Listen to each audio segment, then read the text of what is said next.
Nós vamos dar sequência aos nossos estudos, aos nossos trabalhos, e o conteúdo, né? O conteúdo que está para nós darmos sequência seria o período da Quinta República no Brasil, não é? Então, ou seja, sofremos umas severas alterações no cenário nacional, né? E essas alterações acabou que nós podemos dizer que é uma nova fase da República aqui no Brasil. E essa fase vai aí dos anos de 1964 até 1984, né? Assim, acaba de fato mesmo em 1985, mas fica aí esses 20 anos, 21 anos de alteração no cenário. Então, nós estamos falando, o tema da aula de hoje é ditadura militar no Brasil, certo? E aí nós vamos aí, talvez, colocar alguns pontos aí sobre esse assunto nas próximas aulas, em algumas das nossas próximas aulas. Então, a situação que eu quero começar aqui mostrando para vocês é uma situação assim, de um protesto, né? Esse protesto ele diz respeito à questão da censura, ou então uma situação de censura que houve aqui no Brasil, certo? Aí eu quero assim, mostrar algumas imagens, mostrar até algumas músicas, né?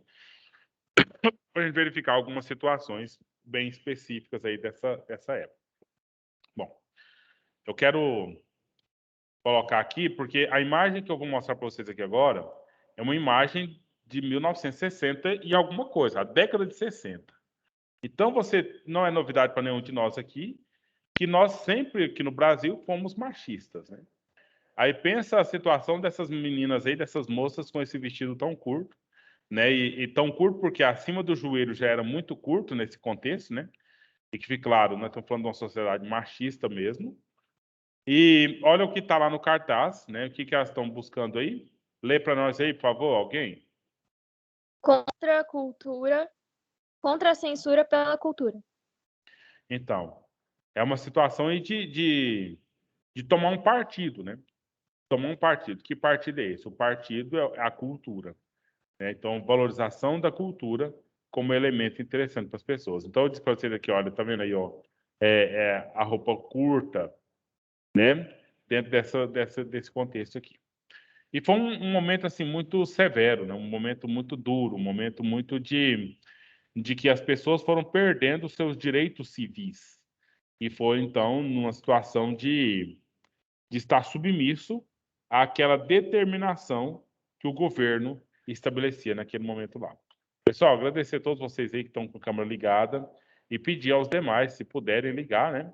Porque é muito interessante para a gente fazer essa troca aqui de informações. Obrigado, então, Laura, Guilherme, João Pérez, João, Maria Luísa.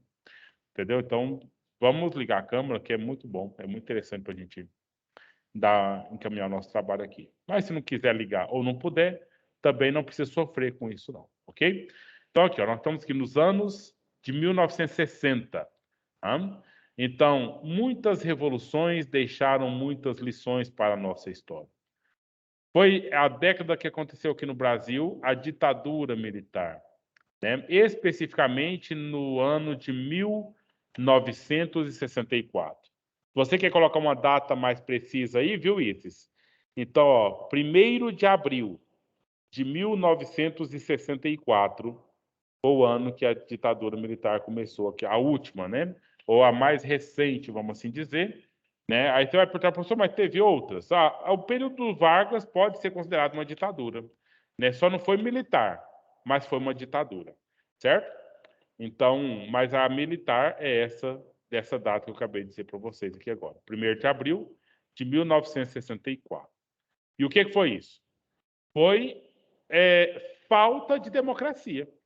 A ditadura é um governo imposto, é um governo forçado, né? A democracia já é um governo escolhido pelo povo. E nesse contexto, então, nós temos uma falta de democracia aqui no país, uma vez que pegava um grupão desse aqui, ó, prendia esse pessoal todo, se assim quisesse, e não tinha muita satisfação para dar para ninguém. Simplesmente mandava prender.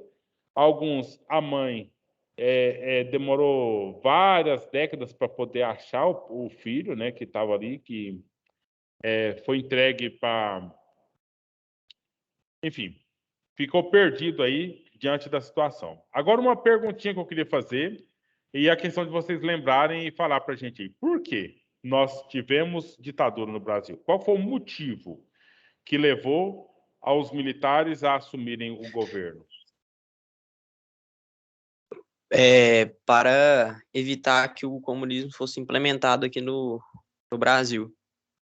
Então, essa é uma questão mais direta mesmo, né, que a gente pode pensar sobre esse assunto, né? E porque já estava acontecendo uma movimentação comunista pelo mundo, entendeu? Então, viu, Maria Luísa? Olha só o tanto estava perigoso. No mundo, o comunismo estava avançando. Tinha 2 países comunistas no mundo. Então, no meio dos 200 e tanto, tinha 2. Mas eu estou só brincando aqui.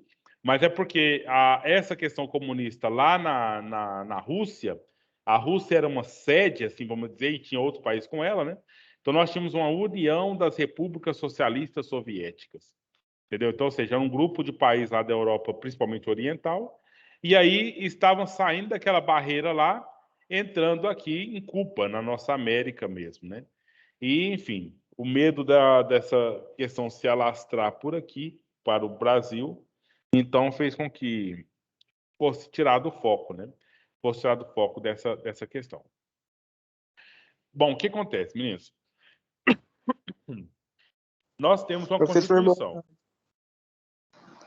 Sim. desculpa a demora, por causa que meu computador tá com um problema, tá desligando e ligando sozinho toda hora. Aí pra não ter pedido eu cair da aula de novo, eu entrei pro meu telefone, tá? Tá bom.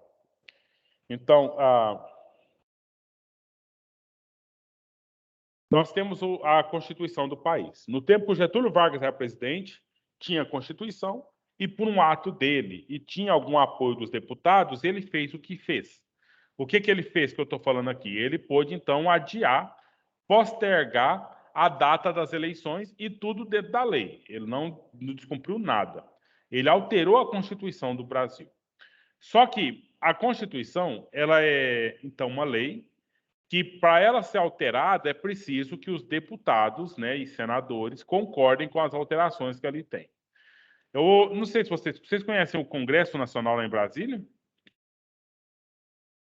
Sim. Sim. Quem nunca ouviu falar?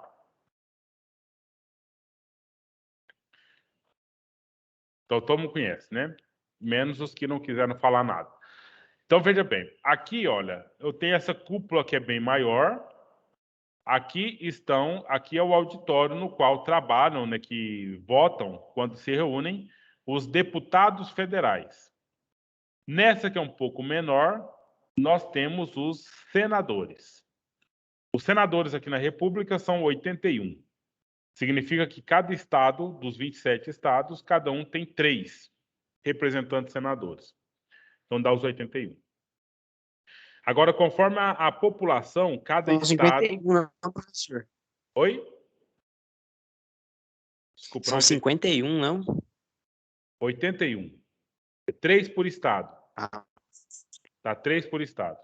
Aí eles têm mandatos de 8 anos, os senadores. Então, em uma eleição, a gente escolhe um dos senadores por Goiás. Na outra eleição, a gente escolhe 2 senadores, entendeu? Então, sempre vai alternando dessa forma o mandato dos senadores. Mas todos eles são eleitos para governar 8 anos. Agora, deputados, nós temos 500 e poucos deputados. Aí é proporcional. Alguns estados têm lá 11 deputados, eu acho que Goiás tem 17 deputados. São Paulo tem mais de 40 e assim vai até dar os mais de 500 deputados no Brasil. Então, o que acontece? Se por acaso o presidente quer alterar a lei, viu, Isis, João Pedro aí? Se o presidente quer alterar a Constituição, ele tem que fazer um projeto de emenda constitucional. PEC, uma PEC, certo? Aí, essa PEC, ele manda aqui para a Câmara dos Deputados. Eles discutem, corrigem, analisam e votam. Aprovado, manda o documento aqui para o Senado.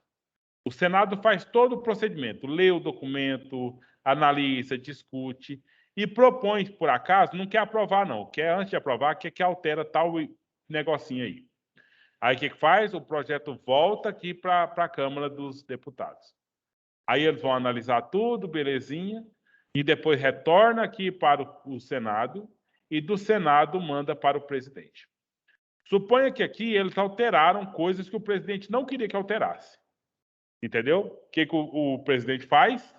Devolve o projeto para a Câmara analisa, vai para o Senado analisa, e se tiver tudo aprovadinho, vai para o presidente. Se o presidente aceitou, ele simplesmente sanciona a lei. Então, veja, gente, dá trabalho, né? Gasta tempo, né? Várias discussões, várias análises, analisa as demais leis do conjunto. E os militares governando o Brasil a partir do dia 1º de abril de 1964, você acha que eles estavam muito afim de ficar fazendo essas análises, essas alterações e manda para a Câmara e tal? Eles não estavam muito afim disso. Na época deles, capaz que era tudo do jeito que eles queriam, né? Nós vamos fazer isso e pronto. Isso. Então, eles deixaram para lá a Constituição e toda lei que eles queriam impor para o brasileiro, para o Brasil, eles fizeram na forma de ato institucional. Aqui está errado, aqui está consta, mas aqui, na verdade, é ato institucional. Ok? Então, ou seja, o presidente é uma forma, um decreto. Ele faz o decreto e a gente tinha que assumir aquele decreto. Só que tem um nome, ato institucional. Porque o decreto, o prefeito, o vereador não, o prefeito, o governador e o presidente pode fazer a hora que ele quiser. Só que o decreto ele não tem mais força do que uma lei, certo? A lei é o que manda, mas a lei, o presidente, o governador e o prefeito, eles não podem fazer porque quem faz lei são os vereadores e deputados, entendeu? Então ele depende desses para fazer essas leis lá. Então, esse ato institucional número 5 foi o mais severo entre eles. Foi aquele que fez, de fato, foi em 64 começou a ditadura, em 68 nós temos o registro desse ato institucional número 5. Mas veja bem, era muito repressivo a ditadura, né? Juízes foram aposentados mesmo antes da hora, para eles caírem fora, para que não ocorresse processo de julgamento ou qualquer outra coisa nesse sentido aí. E foi proibido, foi cancelado o habeas corpus. Quem não sabe o que é habeas corpus, fala aí, por favor. Seria uma... Quem sabe ou quem não sabe? Não, é quem não sabe. Ah, sim. Eu vou falar, mas eu não sei muito bem o que é. Explica para nós aí, professor. É latim. Eu não sei não, professor. Certo? É latim.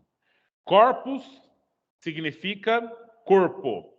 Aqui, ó, habeas corpus, está aqui sublinhado. Corpus significa corpo. Habeas significa livre. Então, corpo livre.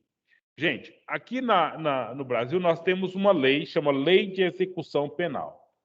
Então, em determinadas circunstâncias, a polícia pode ir lá e prender a pessoa. Né? Prende. Mas para essa pessoa continuar presa, tem que ter cumprido os mínimos detalhes dessa lei. Entendeu? Tem que fazer tal ritual assim, assim, assado, tem que falar tal coisa para ele, tem que falar... Se por acaso alguma dessas coisas não foi feita como deveria ter sido feita, então o aprisionado, né, a pessoa que está presa, ela tem direito de ser indenizada e de ser, então, removida ali daquela condição de presa. Entendeu? Então, aí como é que é feito? O advogado vai lá no juiz e fala, olha, juiz, o fulano aqui está preso, ele está com essa e essa situação, ele não representa risco de fugir daqui, entendeu? Ele vai cumprir o que é a obrigação dele, mas é essa aqui que é a lei que eu consegui com ele. Aí pronto. Ele vai atrás agora de...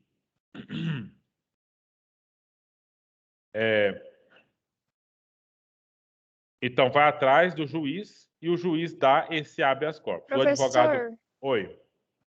fugindo um pouquinho do assunto, essas protestantes, no geral, todas essas pessoas, grande parte delas eram mortas?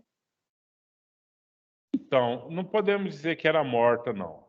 Mas elas sumiam. Algumas sumiam, né? Desapareciam.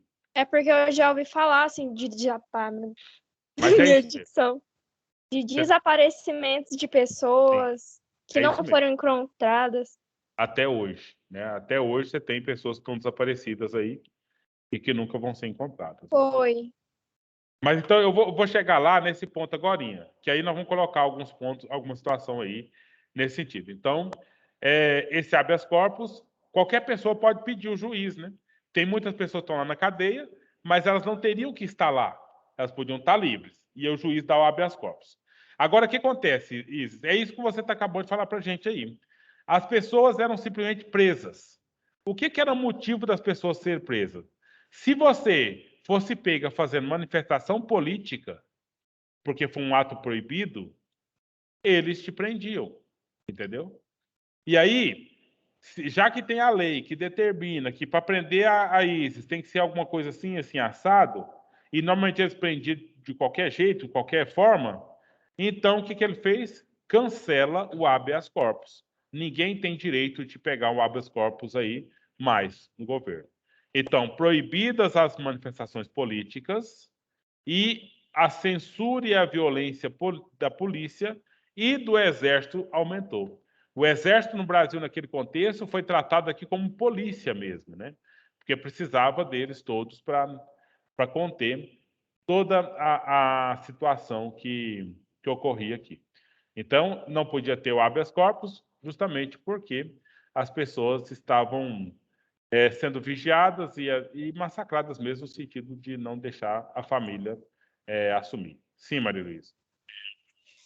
Professor, só uma pergunta Professor, rápida. A ditadura militar durou de 64 até quando? 84. 85 nós já tivemos o Ah, novo sim. presidente. O presidente eleito. Maria Luísa. Professora, eu tenho duas perguntas. Primeira, a ditadura militar foi após que governo? João Goulart.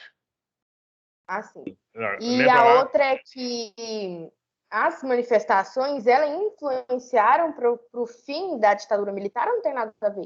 Com As certeza. manifestações, porque mesmo que não era, como que é da palavra? Não era permitido, muitas pessoas faziam, né? Tem várias fotos. E isso influenciou? Com certeza. Primeira coisa é que a ditadura foi para resolver um probleminha momentâneo no país, que era o avanço dos comunistas, né? Então era uma coisa que logo teria que voltar ao normal. Só que esse logo demorou 20 anos, né? 20 anos. E a própria situação foi entrando em desgaste, viu, Maria Luísa? E além desse desgaste, a crise econômica do país, que começou, né, em 1960, nós ainda estávamos no auge, comprando televisão, carro e tal, mas aí foi entrando num processo de declínio. A inflação foi aumentando bastante. Então, o próprio governo dos militares, dos 5 militares, né, foi entrando em processo de fragilidade. Não tinha democracia para votar no presidente, mas tinha democracia para votar no deputado, no senador, entendeu? Então, ou seja, essas pessoas que eram contra a ditadura estavam sendo votadas e estavam trabalhando também contra a ditadura aí. E uma pessoa que foi muito importante nesse processo, ele já morreu, chama Leonel Brizola, José Leonel Brizola. Esse Brizola, ele era meio com Getúlio Vargas daquele momento. Uma vez que ele dava conta de conversar tanto com os militares e traçar com eles ali a estratégia, quanto dava conta de conversar com os civis, entendeu? Então ele articulou esse processo de promoção da eleição em 1984. Lá em 84, quem concorreu? Foi o meu primo Paulo Maluf contra o Tancredo Neves, né? Tancredo Neves venceu a eleição, mas quem assumiu foi o Sarney, que era vice do Tancredo Neves, enfim, essa que chegou lá. Então, só respondendo diretamente a sua pergunta, Maria Luísa. Então, os manifestos tiveram toda a repercussão, mas principalmente o meio político, né? As pessoas do meio político. Ok? Então, olha a situação aqui, jovens e jovens. Era proibida essas manifestações, essa situação toda aí. Nós tivemos aqui uma revolução cultural no Brasil. Se você lembra do Tim Maia, era um artista desse contexto, Sérgio Reis, Erasmo Carlos, Chico Buarque de Holanda, Gilberto Gil, Caetano Veloso. E essas pessoas que eram críticas ao governo, as pessoas que não importavam em falar mal do governo, elas acabaram por, olha só, fazer um movimento chamado tropicalismo. Ok? Tropicalismo. E o governo, por sua vez, pagou para alguns jovenzinhos se tornar famosos e tocar umas musiquinhas meio nada a ver, certo? Umas musiquinhas, só o iê, iê, iê do rock que estava chegando aqui no Brasil. E esse grupo, financiado pelo governo, que só servia aqui, por exemplo, para aplacar, né, as revoltas do povo brasileiro, é chamado de Jovem Guarda. Vocês já ouviram falar? Já ouviram alguma música da Jovem Guarda? Mas antes, eu quero passar para vocês aqui Eu acho que já. um trechinho da música do Chico Buarque de Holanda. A música se chama Pai, Afasta de Mim Esse Cálice. Certo? Aí vamos ouvir. Eu queria que vocês ouvissem os detalhes. E eu vou abrir Vamos ver se o quadro de notas vai funcionar aqui. Não, não vai não. Vou ter que abrir normalmente lá. Mas eu quero falar para vocês o que significa, por que eu estou colocando essa música, para vocês entenderem. Vai ser só um trechinho dela mesmo, tá? E aí vocês me falam se conseguiu compreender aquele ponto que eu acho que está aí à disposição.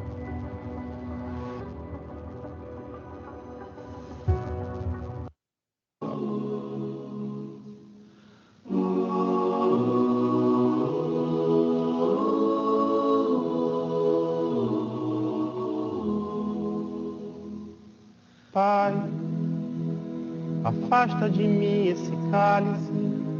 Pai, afasta de mim esse cálice. Pai, afasta de mim esse cálice de vinho tinto de sangue. Pai, afasta de mim esse cálice, Pai. Afasta de mim esse cálice, Pai. Afasta de mim esse cálice de vinho tinto de sangue. Do que eles estão falando aqui, meninos e meninas? Não entendi. Também não. Eu vou tentar. Nossa, bizarro, fiquei com medo. Então, vou tentar colocar aqui só a palavra mesmo, porque a palavra é o que significa tudo. O que acontece? Se eles falassem mal do governo na cara, o governo ia puni-los, entendeu? Então, eles falavam mal do governo, mas de uma forma artística, de uma forma que poucos entenderiam o que eles de fato estavam ali falando. Então, eu estou abrindo aqui para poder escrever, né? E aí vocês vejam como que está ali como pode ser essa palavra aí.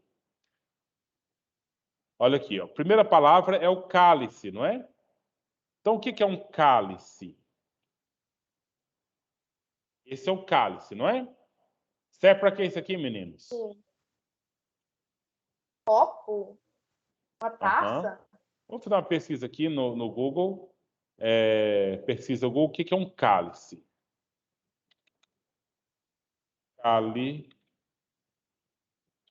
Cálice. Professor, Sim.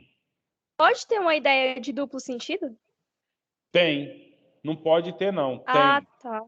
E tem e escancaradé. Tá vendo? Esse aqui é um cálice. O Acho padre que eu usa já na entendi. missa, etc. Então, agora eu vou digitar isso que eu acho que a Isis entendeu. Olha só. O que significa isso aqui, gente? Estão vendo aí? Cálice. Cálice. Eu não sei Cálice. falar nada. Entendeu? Isso. Olha o que o governo fazia com as pessoas naquele contexto lá. Você tem que calar a sua boca.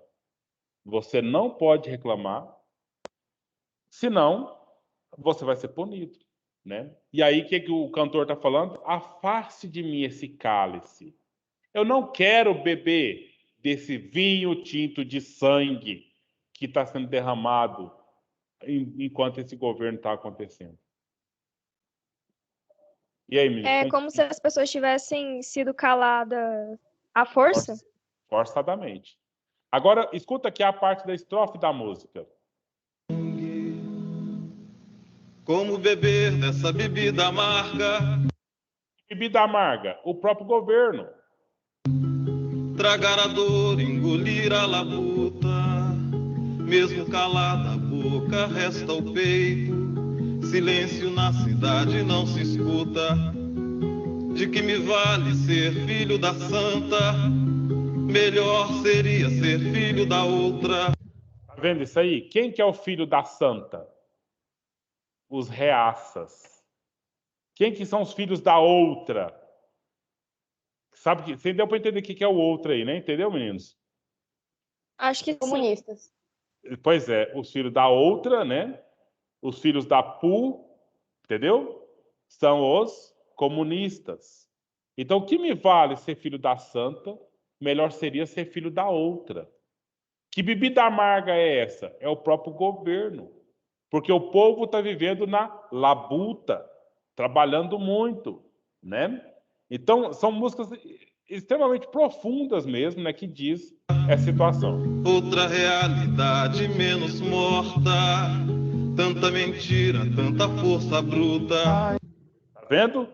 O cálice, a força, tanta mentira falada pelo governo e força bruta. Veja. Então, não sei se vocês já tiveram essa experiência de analisar músicas assim, e como essa, são várias músicas que têm esse tipo de tom, esse tipo de mensagem, né? Mensagem essa contrária a esse tipo de governo. Afasta de mim esse cálice. Afasta de mim esse cálice. Outra do Chico Buarque também, presta atenção, aqui já é tipo assim um desabafo mesmo, é bem claro para o governo. Nossa, professor, é muito esquisito. Desculpa, Maria Luísa, o que foi? É muito esquisito. Você vai, analisa a música, sabe? Que você podia ter escutado antes. E aí, do nada, você vai e entende o que tem por dentro da música. E, sabe? Você olha para eles cantando, a forma que eles expressam é muito esquisito. Justamente. Mas aí, Maria Luísa, é a questão de maturidade.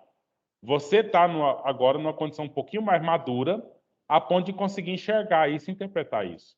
Eu tenho certeza que daqui a uns 10 anos, você já vai estar vendo tudo isso aqui de novo, de uma forma um pouco mais profunda ainda, uma vez que vai ser mais maduro. E é importante não perder o fio da meada, né? Não perder essa ideia original que existe e que precisa ser investigada para você ver a verdade. Por que, Maria Luísa, que eu estou falando isso? Porque tem um monte de gente, talvez até aqui dentro dessa sala, nesse momento aqui agora, que entende que a ditadura militar foi um momento muito bom para a história do Brasil. Que foi algo muito interessante para a história do Brasil, que deveria ter acontecido dessa forma e não poderia ser sido de outra. Entendeu? Então, ou seja, o esclarecimento são algumas fontes, né? A gente vai apontando uma coisa, apontando outra, e você vai separando o que tem mais sentido, o que não tem tanto sentido, buscando as provas. Vamos ouvir aqui um trechinho dessa outra música aqui do Chico Buarque também. Artesanal. Aprecie com moderação. Essa é só o áudio mesmo. Vai ser outro dia. Amanhã vai ser outro dia. Olha a esperança. Tá acontecendo isso agora, mas não preocupa não. Amanhã vai ser outro dia. E amanhã tudo vai ser diferente. Hoje você é quem manda, falou, tá falado, não tem discussão. Tá vendo? Como é que é a vida no sistema? Vocês sabem, né? Vocês estão no colégio militar. Quem manda, manda. Quem obedece, tem que obedecer. E pronto. Entendeu? Não, a minha gente hoje anda falando de lado e olhando pro chão. Olha só, meninos. A minha gente tá andando, falando de lado, olhando pro chão. Lembra que as movimentações políticas eram proibidas? Então, se você saía do colégio e tava lá um grupinho conversando alguma coisinha aí, era muito fácil chegar o policial, a polícia, e prender vocês por estarem fazendo atos contra a ditadura militar. Outra coisa que foi proibidérrima, essa cor de máscara, tá vendo? Foi proibida. Por quê? Por que você acha que não podia usar a máscara ou Professor, para mim tá a travando cor? a sua voz. Porque a vermelho é a cor dos comunistas, certo? Pois é. Você tem a bandeira da China, que a China, no caso, é a casa do comunismo ali. Você tem a bandeira do PT, né, que é vermelha também. E claro que não tinha o PT naquele momento lá da ditadura, tá? Mas a cor vermelha que arremete à China, ela estava presente. E nesse sentido, era muito comum. Eu entrava aí e olhava na escola. E quem tem aí alguma coisa vermelha ou uma marca vermelha, esses aí eram criminosos e tinham que ser condenados por crime. No caso, o crime é ser comunista mesmo, propriamente dito, né? Não viu você que inventou esse estado, inventou de inventar toda a escuridão. Você que inventou o pecado, esqueceu-se de inventar o perdão. Esse perdão, né? Teve a lei da anistia que aconteceu de perdoar todo mundo que foi condenado de crime de ser comunista e foram mandados embora para fora do país, né? Teve essa situação da anistia. Mas, enfim, gente, aqui esses dois grupos, né? Eu mostrei para vocês aqui da Tropicália. Vocês podiam pegar para casa, dar uma escutada nas músicas da Jovem Guarda, viu, Maria Luísa e seus colegas? Qualquer música e ver qual que é a mensagem que está ali por trás. Eu já adianto, eles não falam nada com nada, fala só besteirinha mesmo, que é só para desviar as pessoas do foco, né? Desviar as pessoas do problema político que nós estamos vivendo aqui no Brasil, naquele contexto lá. Certo?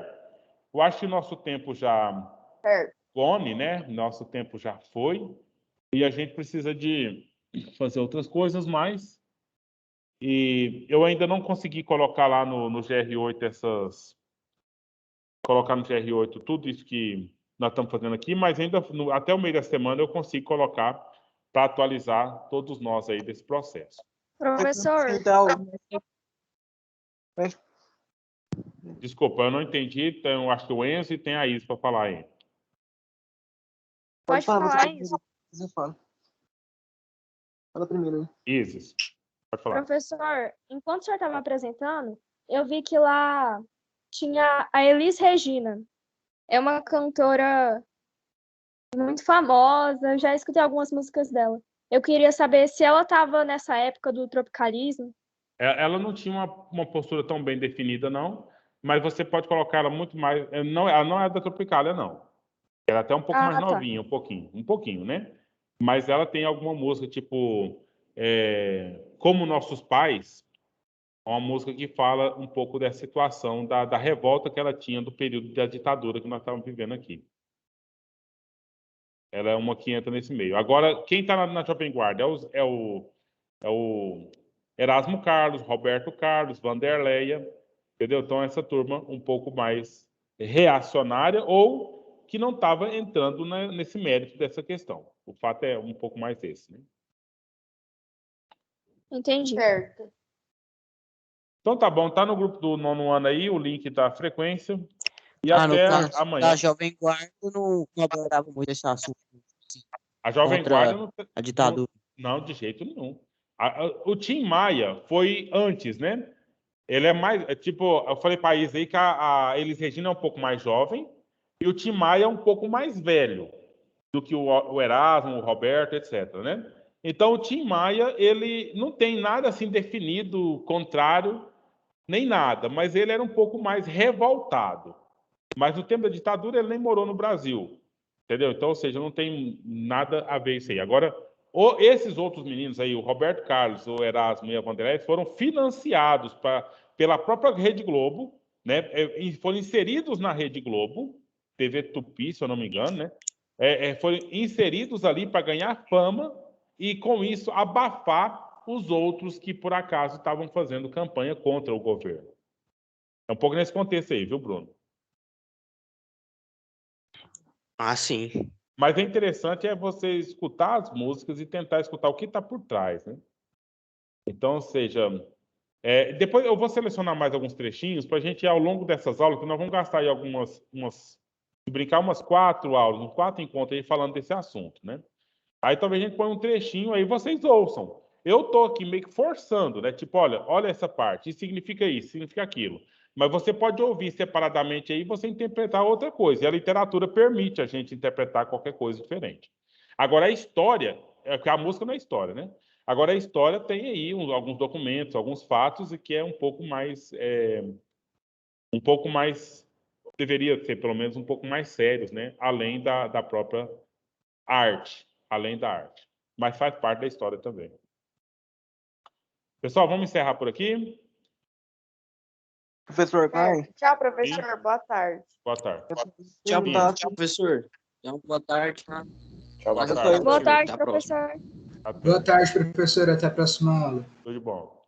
Eu só ia te perguntar se como o senhor não vai postar, como o senhor não postou no GR8 ainda, mas no seu blog tá, né? Pra quem tem o link do seu blog, tá lá, não tá? Já tá. Não, ainda não. Eu não consegui colocar ainda não, esse. Eu vou colocar essa semana ainda. Tá? Ah, tá. Mas eu coloquei no grupo do WhatsApp aí, do 9º ano, o link da frequência, tá? Tá. Obrigado. Falou. Boa tarde. Boa tarde.